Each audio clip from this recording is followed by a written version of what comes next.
Well, welcome back. We have a lot to talk about, and mostly what we talk about is this big active storm system, big low pressure system, already producing some windy and wet and snowy conditions along the West Coast. Kotzebue at the airport gusting to about 60 miles an hour about a couple hours ago. This is going to continue to move across. Now, this is 5 p.m., so let's put it in motion. You can see by Monday at about 1 a.m., about midnight, we're going to go into our watches and warnings here where we'll be in effect. Matter of fact, our winter storm warning starts at midnight up in the valley. The winter weather advisory starts 10 o'clock more toward the west, but Palmer and Wasilla, you'll see it start at midnight, and then this will continue to move. Here's the thing. As we get into tomorrow, notice how fast this moves.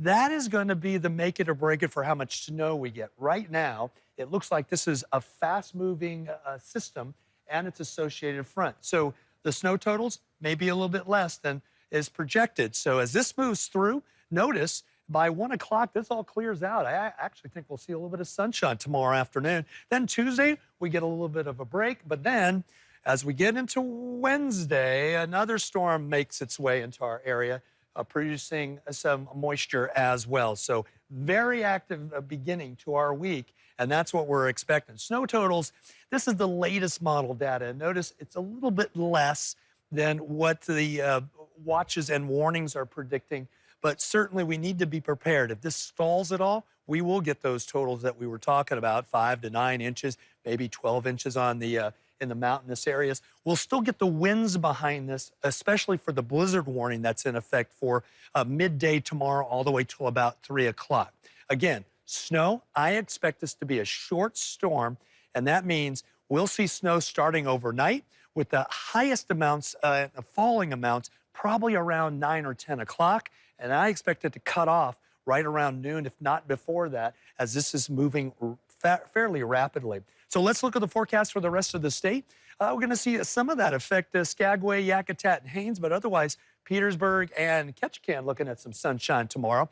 Again, we have in the central part of the interior, winter storm warning. That starts at 9 p.m., and I'm talking mostly for Fairbanks and Healy, those areas. They're expecting snow as this pushes through.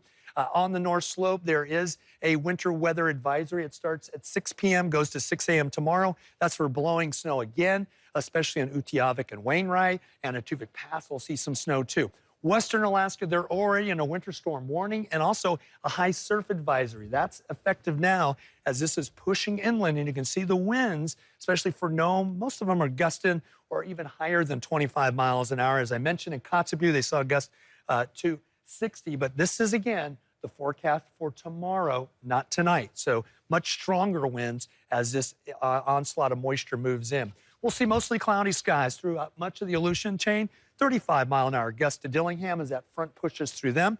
And then as we get closer to home, AM snow for the Kenai, but not so much for Seward, where it'll be a mixture of rain and snow. Remember, there's a little bit of a southerly push with this front, and a blizzard warning from 10 a.m. to 4 p.m. That's for the eastern part of the Kenai or the western part of Prince William Sound. Again, those winds come after the snow, which is projected for later on, of course, in the early morning hours. Talkeetna, Willow, Wasilla, and Palmer sharing snow. Again, winter weather advisory. That starts at 10 p.m. for the western part, and then we'll see that for us. For us, winter storm warning starts at midnight all the way to noon, and this will push through with our high tomorrow, 29. Wow, a lot to talk about, Joe. I'll have the 7-day forecast coming up in a little bit.